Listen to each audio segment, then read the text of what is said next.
اعوذ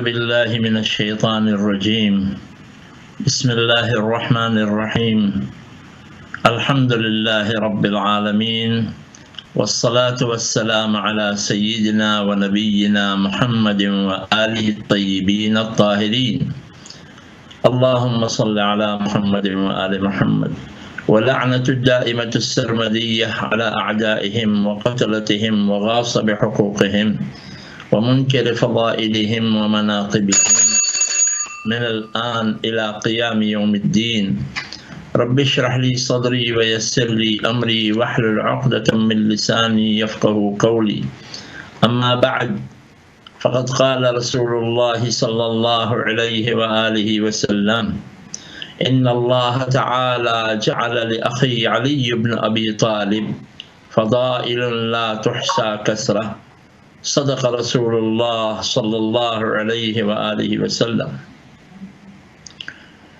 21ویں ماہ رمضان اور شب شہادت مولائے متقیان امیر المؤمنین اسد اللہ الغالب غالب علی کل غالب مولانا علی بن ابی طالب صلوات اللہ وسلامہ علیہ ہے۔ ایسا لگتا ہے کہ اس چھوٹی سی مدت میں امام امیر المؤمنین کے بارے میں گفتگو کرنا ایسے ہے گویا ایک دریائے لایتناہی کو ایک کوزے میں بند کر دیا جائے۔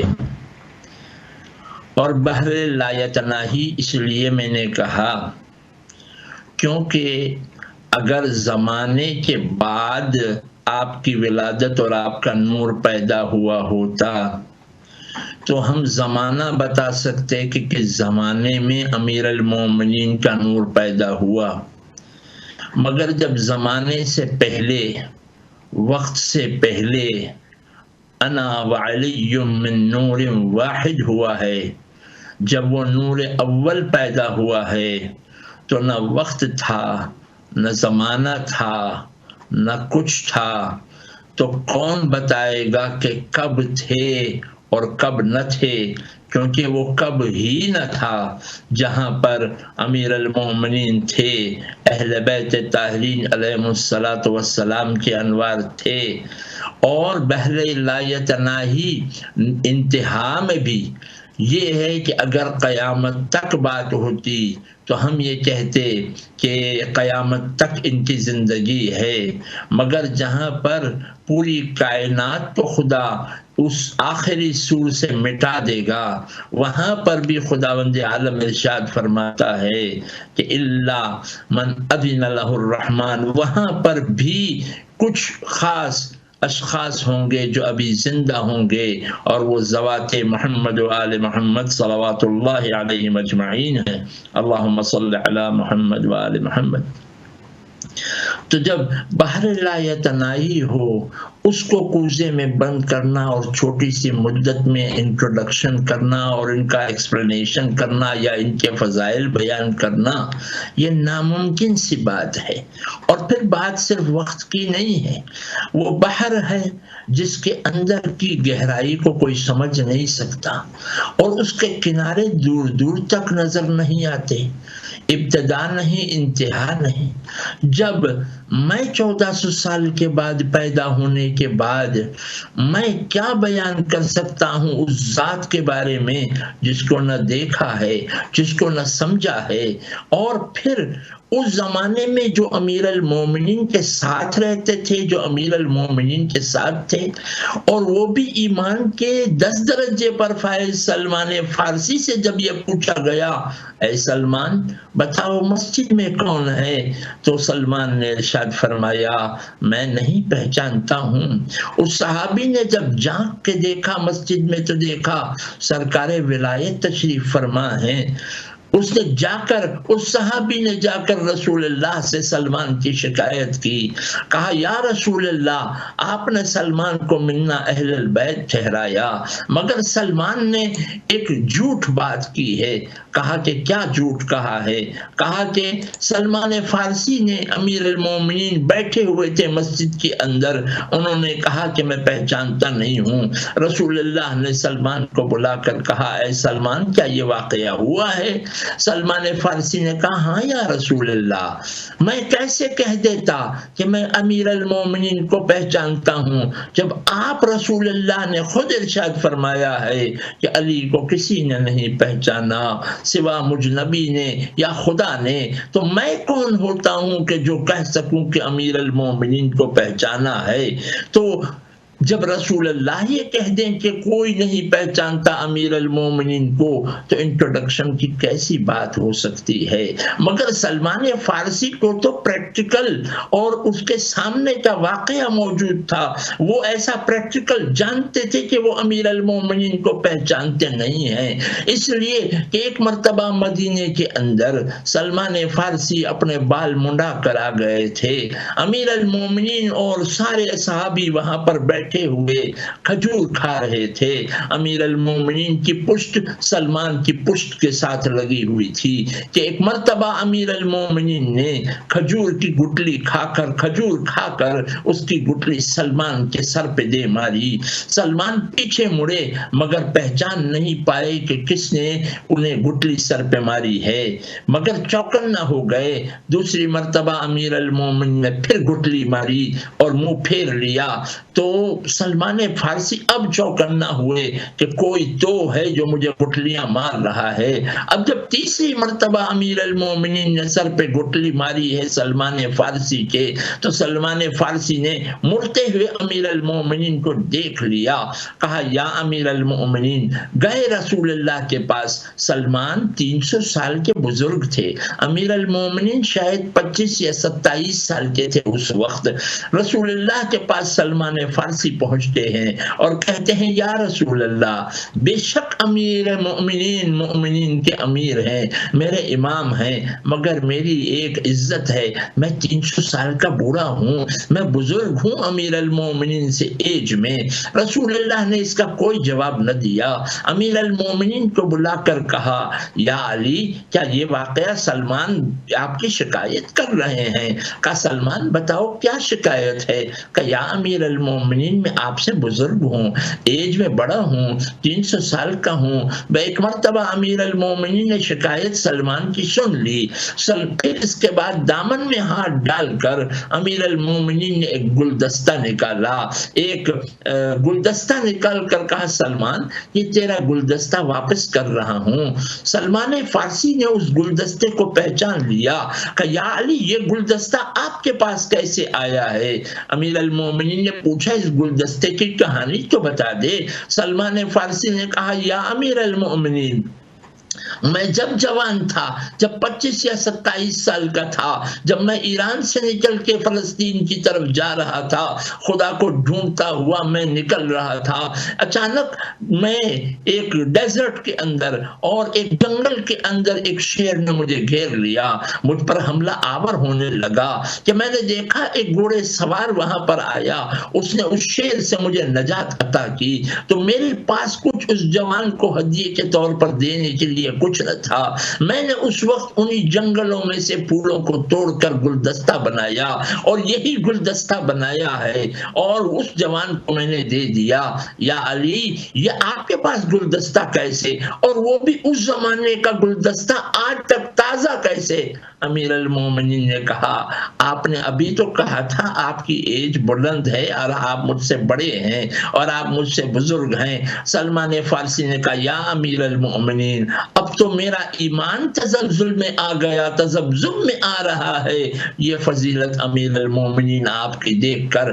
کہنے کا مطلب یہ ہے 10 درجے والے سلمان فارسی دیکھ کر بھی نہیں پہچان سکے میں 1400 سال کے بعد پیدا ہونے والا، سیاہی کو سفیدی پر لکھا ہوا دیکھ کر امیر المومنین کے فضائل بیان کرنے والا میں کیسے پہچان سکتا ہوں، اور اس چھوٹی سی مدت کے اندر کیسے اس دریائے لایتناہی کو کوزے میں سمیٹ سکتا ہوں، جبکہ خود رسول اللہ نے ارشاد فرمایا ہو ان اللہ تعالی جعل لأخی علی بن ابی طالب فضائل لا تحصى کثرہ، کہ خداوند عالم نے میرے بھائی علی ابن ابی طالب کو اتنی فضیلت بخشی ہے، اتنے فضائل عطا کیے ہیں کہ ان کا شمار نہیں ہو سکتا، ان کا کاؤنٹ نہیں ہو سکتا۔ اس کا مطلب یہ ہے کہ جو عادون ہیں، عدد جوڑنے والے، 1 2 3 یہ عدد ہیں، یہ نمبرز ہیں، اگر ان کو کاؤنٹ کرنے والے کاؤنٹ کرتے چلے جائیں،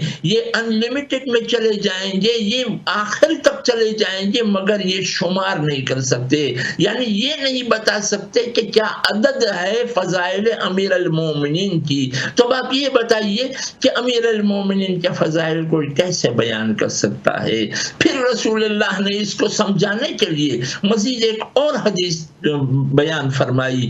امیر رسول اللہ نے ارشاد فرمایا اگر پورا انسان اور جنات مل کر امیر المومنین کے فضائل لکھنا شروع کر دے اور ساری زمین کاغذ بن جائے اور جتنے درخت ہیں وہ سب قلم بن جائیں، ساری دریائیں سیاہی بن جائیں، اور خداوند عالم ان دریاؤں کے علاوہ 7 اور دریا سیاہی کے عطا کرے، اور قیامت تک انسان اور جنات مل کر امیر المومنین کے فضائل لکھنا شروع کر دیں تو قیامت آ جائے گی، مگر نہایت فضائل امیر المومنین انسان اور جنات مل کر بھی نہیں لکھ سکتے۔ اس امیر المومنین کی ذات کو، یہ امیر المومنین کی ذات کو کیسے کوئی بیان کر سکتا ہے؟ کوئی نہیں بیان کر سکتا، جب کہ خود خالق اس کا تعریف کرنے والا ہے، کبھی اپنے حبیب سے کہہ رہا ہے کہ اے حبیب اگر یہ نہ پہنچایا، اس کی امامت کا نہ پہنچایا، اس کی ولایت کا نہ پہنچایا تو کچھ نہ پہنچایا۔ یہ امیر المؤمنین کی شہادت کی شب ہے۔ آج 21 رمضان کو یہ ہدایت کا مرکز ٹوٹ گیا ہے، یہ ہدایت کا رکن ختم ہو گیا، اور امیر المؤمنین کو آج رات کو شہادت امیر المومنین کی ہو گئی۔ یہ 2 دن پہلے کی بات ہے کہ امیر المومنین اشتیاق میں تھے اور شوق میں تھے کہ اپنے پروردگار سے ملیں، مگر جب ابن ملجم مرادی نے آپ کو زہر بھری تلوار سے وار کیا ہے تو امیر المومنین کا فرق شگافتہ تو ہو گیا، مگر اس کے ساتھ ساتھ امیر المومنین کے بدن کے اندر زہر پھیل گیا۔ وہ زہر جو بنو امیہ نے بھیجا تھا، وہ زہر ہلاہل امیر المومنین کے بدن میں سرایت کر گیا۔ وہ ابن ملجم کے کہنے کے مطابق کہ اے بی بی ام کلثوم، آپ کا بابا ٹھیک نہیں ہو سکتا، اس لیے کہ میں نے صرف آپ کے بابا کے فرق کو شگافتہ نہیں کیا، بلکہ میں نے اس میں زہر ہلاہل ڈالا ہے۔ اتنا یہ زہر ہلاہل ہے کہ اگر پورے کوفے میں اس کو تقسیم کر دیا جائے تو پھر کوفے والے کوئی نہیں زندہ بچ سکتا۔ وہ زہر امیر المومنین کے بدن میں سرایت کرتا چلا گیا، اور امیر المومنین کی یہ حالت تھی کہ کبھی غش آتا تھا اور کبھی تڑپ کے اٹھ جاتے تھے، تب کبھی امیر المومنین کبھی بے ہوش ہو جاتے تھے تو پھر کسی کے دروازے پر رونے کی آواز بلند ہوتی تھی تو امیر المومنین پھر اٹھ کھڑے ہو جاتے تھے اور پوچھتے تھے کون مظلوم ہے جو میرے دروازے پر رو رہا ہے۔ امیر المومنین کی یہ حالت پریشانی کی آج کے دن رہی ہے، اور لوگ جمع ہوتے رہے ہیں امیر المومنین کے دروازے پر، اور بار بار امام حسن یہ کہتے رہے میرے بابا کو تمہارے رونے سے بڑی تکلیف ہوتی ہے، تم لوگوں کو اگر رونا ہے تو آہستہ رو، بابا کے دروازے پر با آواز بلند نہ رویا کرو۔ مگر کیا کیا جائے، ایک مرتبہ آخر میں طبیب کو بلایا گیا، اے طبیب ذرا آؤ اور امیر المومنین کے زخم کو دیکھو، جیسے میر انیس نے اس کو بیان فرمایا ہے۔ تو طبیب نے آ کر زخم امیر المومنین کو دیکھا اور امیر المومنین کے زخم کو دیکھنے کے بعد کہا انا للہ و انا الیہ راجعون، یا امیر المومنین آپ اپنی وصیتیں شروع کر دیں۔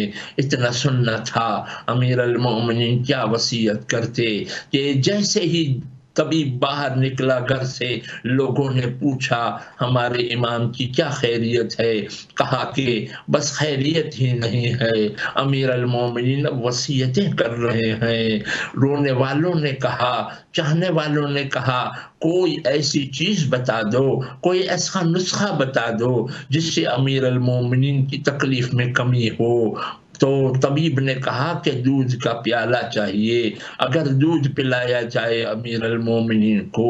تھوڑی دیر نہیں گزری تھی کہ دروازے پر رونے کی آواز بلند ہوئی۔ امام حسن مجتبیٰ نے باہر آ کر کہا، اے لوگوں، میں نے نہ کہا تھا تمہارے رونے سے میرے بابا کی نیند میں خلل آتا ہے؟ آنے والوں نے کہا ہم یتیم، کوفہ کے یتیم آئے ہیں، امیر المومنین کے لیے دودھ کا جام لے کر آئے ہیں۔ میں ہاتھوں کو جوڑ کر کہوں گا آقا، طبیب نے تو ایک جام کا کہا تھا، مگر آپ کے لیے کوفے میں اتنے سارے جام دودھ کے آ گئے۔ ہائے رے، چند عرصے کے بعد یہی کوفہ ہوگا، ایک چھوٹی سی سکینہ ہوگی جو اتنی پیاسی ہوگی کہ اپنی پھپھی سے کہے گی، پھپھی اماں کیا میں ان کوفیوں سے پانی کو طلب کروں؟ تو ام حبیبہ اٹھ کے آئے گی، پانی تو پیش کرے گی مگر کہے گی میرے لیے دعا کر دو، جیسے تم یتیم ہوئی ہو ویسے میرے بچے یتیم نہ ہوں۔ اجرکم علی اللہ، خداوند عالم کوئی غم نہ دے سوائے غم محمد و آل محمد کے۔ امیر المومنین کی شہادت، شیعوں کی یتیمی کیا دور ہے! یہ ہدایت کے ارکان آج ٹوٹ گئے ہیں، شیعہ یتیم ہو گئے ہیں۔ امیر المومنین کی یہ حالت، پریشانی کی یہ حالت، بار بار اٹھتے ہیں اور پھر اس کے بعد اٹھ کر آج کے دن امیر المومنین نے پورے خاندان کو بلایا، سب کا ہاتھ امام حسن مجتبیٰ کے ہاتھ میں دے دیا اور سب سے وصیت کی کہ میرے بعد امام حسن مجتبیٰ تمہارا امام ہے۔ سب، اور پھر اس کے بعد امیر المومنین کو غش آ گیا۔ تھوڑی دیر میں امیر المومنین کو غش سے افاقہ ہوا۔ کیوں؟ اس لیے کہ کسی بی بی کے رونے کی آواز آئی۔ جب امام امیر المومنین نے آنکھیں کھولی تو دیکھا کونے میں بی بی ام البنین گریہ فرما رہی ہے۔ ارشاد فرمایا، ام البنین کیا بات ہے؟ آپ کو کس چیز نے رلایا ہے؟ آپ کیوں رو رہی ہیں؟ آپ صبر کریں۔ اتنا کہنا تھا، بی بی ام البنین نے کہا، آقا آپ نے سب کا ہاتھ امام حسن کے ہاتھ میں دے دیا، میرے عباس نے کیا قصور کیا تھا جو میرے عباس کا ہاتھ کسی کے ہاتھ میں نہ دیا؟ رو کر سرکار ولایت نے کہا، کہاں ہے میرا عباس، کہاں ہے میرا حسین؟ امام حسین کو بلایا، عباس کا ہاتھ امام حسین کے ہاتھ میں دے دیا، کہا اے عباس میرے حسین سے خبردار، کربلا میں 3 دن کے پیاسے رہیں گے مگر ان کے بچوں کی سقایت تمہارے ہاتھ میں ہے اور ان کے پردے کیسے سلامت رہیں گے۔ بس امیر المومنین وصیتیں کرتے رہے۔ پھر تھوڑی دیر کے بعد اپنی بیٹی زینب کو بلایا، زینب کو بلا کر ان کے بازو کے بوسے لیے۔ بی بی زینب بیان کرتی ہے، روز عاشور جب امام حسین رخصت ہو رہے تھے تو بلکہ جب ابو الفضل عباس رخصت ہو رہے تھے تو جناب زینب نے بیان فرمایا، اے عباس سنو، میرے بابا شہادت کے وقت میرے بازوؤں کا بوسہ لے رہے تھے۔ میں نے کہا بابا کہ آپ میرے بازوؤں کا بوسہ کیوں لے رہے ہیں؟ ارشاد فرمایا بیٹا ان بازوؤں میں رسن بندھے گی۔ تو بی بی زینب کہتی ہیں ابو الفضل عباس سے بھیا عباس، تب میں سوچتی تھی کہ جس کا عباس جیسا بھائی ہو اس بی بی کے بازو میں رسن کیسے بندھے گی، مگر اب جب عباس تم رخصت آخر کے لیے آئے ہو میں سمجھ گئی ہوں کہ اب ان بازوؤں میں رسن بھی بندھے گی، اب زینب کی چادر بھی سلامت نہ رہے گی۔ اجرکم علی اللہ، جزاکم ربکم۔ امیر المؤمنین اتنے مظلوم ہیں، شہادت کوفہ میں ہوتی ہے، دفن نجف میں ہو رہے ہیں۔ امیر المومنین ابھی غش ہوا، پھر جب غش سے افاقہ ہوا امیر المومنین نے کہا ابھی ابھی میرے چچا زاد بھائی رسول اللہ کو میں نے خواب میں دیکھا، بنت رسول کو میں نے خواب میں دیکھا، وہ کہہ رہے تھے کہ اے علی کتنی دیر میں آ رہے ہو، یہ سننا تھا۔ بچوں میں رونے کا کوہرام برپا ہو گیا، سب سمجھ گئے کہ امیر المومنین اس دنیا سے جا رہے ہیں۔ امیر المومنین نے ہاتھ پیر سیدھے کر دیے اور ایک مرتبہ ماتھے پر موت کا پسینہ آیا، انا للہ و انا الیہ راجعون، شیعہ یتیم ہو گئے، بنت رسول کی چیخیں نکل گئی، زہرا کی بیٹیاں گریہ کرنے لگی، کوفے والے جمع ہو گئے، امیر المومنین کے دروازے پر کوہرام تھا۔ امیر المومنین کے چاہنے والوں کو، کوفے والوں کو امام حسن نے دلاسا دیا، کہا کہ تم لوگ چلے جاؤ، جب جنازہ اٹھنے کا وقت آئے گا تو ہم تمہیں بلا لیں گے۔ چنانچہ شب میں امیر المومنین کو غسل دیا گیا، کفن پہنایا گیا۔ امیر المومنین نے کہا تھا وصیت میں کہ بیٹا حسن جب آدھی رات ہو جائے گی تو میرا جنازہ آگے سے خود اٹھے گا، پیچھے پیچھے آپ لوگ اس جنازے کو اٹھانا، جہاں پر جھک جائے اگلا حصہ وہیں پر تم اتار دینا، وہیں پر نزدیک میں قبر ملے گی جو کہ نبی نوح نے میرے لیے کھودی ہے، ذرا سا مٹی ہٹاؤ گے تو وہ قبر نظر آئے گی، اسی قبر میں مجھے دفن کر دینا۔ بس امیر المومنین کو آدھی رات کے بعد جنازہ تیار ہو گیا تھا، ساری بیبیاں رو رہی تھی، آہستہ آہستہ رو رہی تھی، اس لیے کہ جنازے امیر المومنین چھپ کے دفن ہونا تھا۔ امیر المومنین کا جنازہ اٹھایا گیا اور نجف میں جا کر آدھی رات کو دفن کر دیا۔ جب امیر المومنین کے جنازے کو دفن کر کے امام حسنین واپس آ رہے تھے تو بڑا مشہور واقعہ ہے کہ ایک خرابے سے کسی کے رونے کی آواز آ رہی تھی۔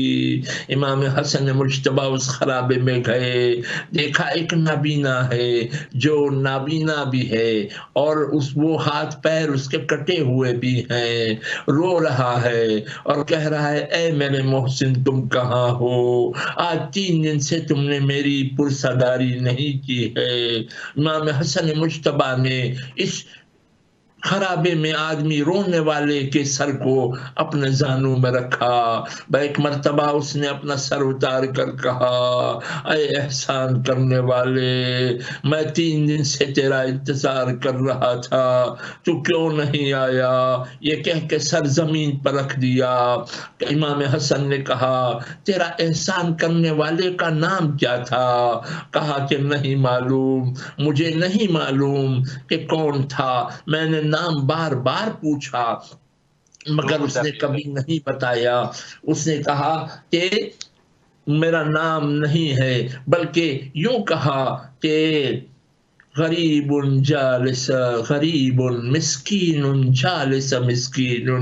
ایک مرتبہ امام حسن کی چیخ نکل گئی اے رونے والے انتظار نہ کرنا، یہ تیرا آقا امیر المومنین تھا جس کو ہم دفن کر کے آئے تھے۔ اس رونے والے نے کہا کہ آقا مجھے پہنچا دیجیے امیر المومنین کی قبر پر۔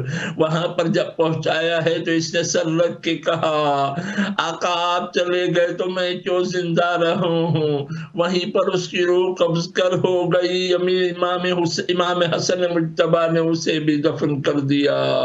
وَسَيَعْلَمُ الَّذِينَ ظَلَمُوا آلَ مُحَمَّدٍ أَيَّ مُنْقَلَبٍ يَنْقَلِبُونَ إِنَّ لِلَّهِ وَإِنَّ إِلَيْهِ راجعون أَلَا لَعْنَةُ اللَّهِ عَلَى الْقَوْمِ الظَّالِمِينَ. پروردگارہ اس قلیل عمل کو اپنے درگاہ عالی میں قبول فرما. حاضرین اور بانیان اور جو لوگ سن رہے ہیں سامعین کی دلی مرادوں کو پورا فرما. ان بلاؤں سے ہم سب کو محفوظ فرما. امام زمانہ کے ظہور میں تعجیل فرما. ہم کو ان کے ناصرین میں شمار فرما. الى ارواح المؤمنین والمؤمنات. ثواب الفاتحہ مع الصلوات. اللهم صل على محمد وآل محمد. لا لا لا لا لا لا لا لا لا لا لا لا لا لا لا لا لا لا